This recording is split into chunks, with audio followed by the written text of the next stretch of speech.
This is just a quick look around the Volvo XC90 infotainment system. Just some quick navigation tips.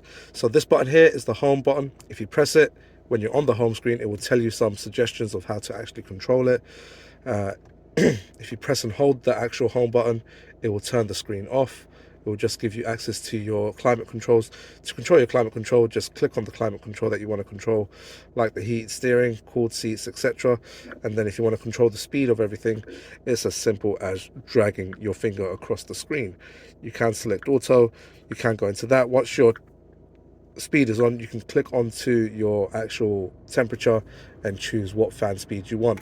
You can synchronize the temperature and desynchronize the temperature for dual climate control. So for now, we're just going to leave it synchronized. I don't want this on right now, so I'm going to turn it off. Click on cancel. We then have any messages that your car's going to pull up appear over here, your Bluetooth and your phone connectivity and your satnav. We're just going to cancel this satnav for now, and then we're going to go back home. If you swipe to the left, you have access to your applications. From your applications, you can literally connect to anything. You've got weather, Spotify, and a load more that you can actually go to download. You have a download center if you want to get more applications. And if we scroll to the right, you have all your car functionalities listed over here. So you can actually turn on and off any of your systems, like the blind spot mirroring and your auto start stop. I always recommend turning this one off because I just don't like the feature. Yes, it helps when you're in busy towns, but if you're not in a busy town where you're constantly starting and stopping, I'd recommend turning this off. So if you drag down from the top, you actually get additional information. So at the top, you've got your profile, your owner's manual, settings.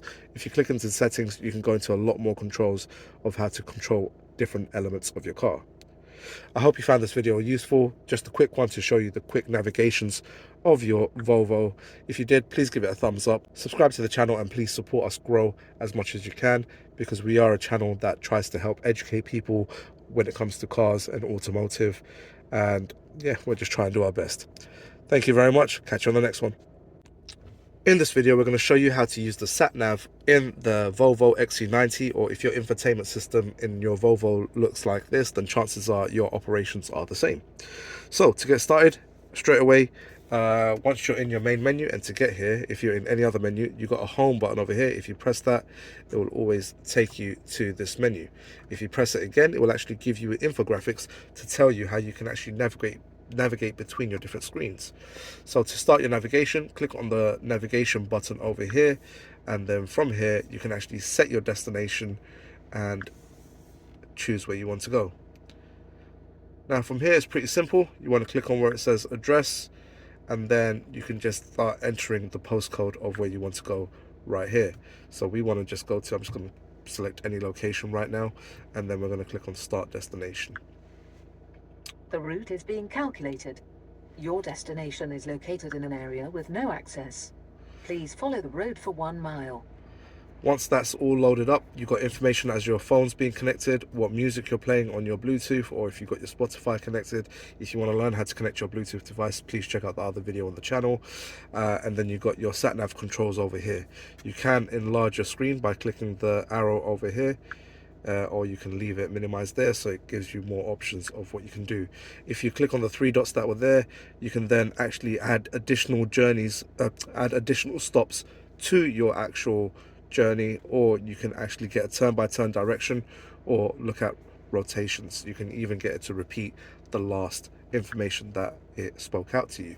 You can choose between 2D, 3D in terms of your navigation, and then you can choose, once you're in this 3D mode, where you want your sat-nav to be facing. So this one will always face north, and if you have this selected, it will actually tell you the direction that you're going and actually indicate to you which direction you're traveling. It will tell you the distance of how far you're traveling, and it will tell you your estimate time of arrival, and it will give you the postcode that you're going to. So everything is very intuitive in the way the system works. So if you needed to navigate outside of your sat-nav, simply just click on the home button and you can navigate outside of your sat-nav. You can go through all your different menus and everything that you need to. From here, if you wanted to just get back, you just tap on the sat-nav again. If you wanted to cancel your sat-nav, just click on cancel and then click on cancel there. One last thing I want to show you with the sat nav is, say we're just going to go to the recent destinations there. Ooh, go back. So we're going to go to recent destinations. We're just going to go back to what we just typed in, and then we're going to start destination. The route is being calculated. Your destination is located in an area with no access. Please follow the road for 1 mile. Once you've got your sat nav loaded up on your screen over there, what you can do is come over to your actual stalk controls over here, and then if you click on the middle button, what it will do is actually get rid of any sort of warnings that you have up on your screen, and then it will actually give you the sat nav in your dash, and it'll tell you the directions you need to go. So that means on here you can actually have your music loaded up or whatever. So if you've got Spotify playing, your passenger can actually control the Spotify, and whilst you still got the sat nav in front of you.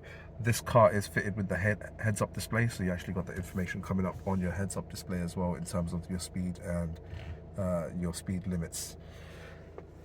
So that is how you use the sat nav in the Volvo XC90. If you found this video useful, please give it a thumbs up. Please subscribe to the channel and help us grow this channel, because what we do here is try to educate people on automotive, everything cars, and try help people understand their systems a lot better. So please support, and we'll catch you on the next one.